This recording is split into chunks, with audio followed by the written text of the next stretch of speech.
ఇంకొక పక్కన తొందరలోనే అనకాపల్లికి విశాఖపట్నానికి గోదావరి నీళ్లు తీసుకొస్తాం. తొందరలో అంటే ఎప్పుడో కాదు,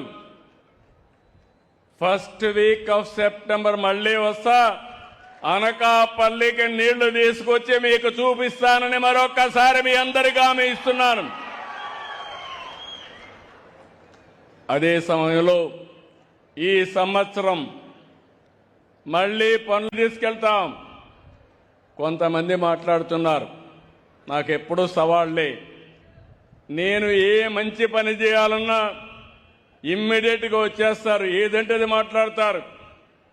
ఇంకా డేటా సెంటర్ రాలేదు. గూగుల్ డేటా సెంటర్ మీరు చూస్తే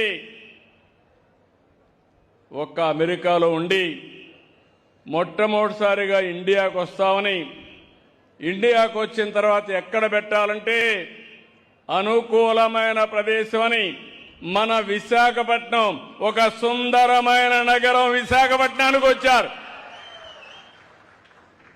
అది వస్తే బెంగళూరు కలవరపడింది, వేరే రాష్ట్రాలు పడింది, వేరే రాష్ట్రాలు ఆశ్చర్యపోయినాయి. కానీ ఇక్కడుండే వాళ్ళు మాత్రం ఒకరిద్దరు ఫ్లాగులు పట్టుకుంటారు వద్దని. డేటా సెంటర్ అంటే తెలియదు, లాభాలు తెలియవు, అంటే వాళ్ళకి కావాల్సింది రాజకీయం కావాలి, ఎవరో చెప్తే నమ్మాలి. ఇంతవరకు డేటా సెంటర్ కన్స్ట్రక్షనే ప్రారంభం కాలేదు, నీళ్లు ఇంకిపోయినాయంట.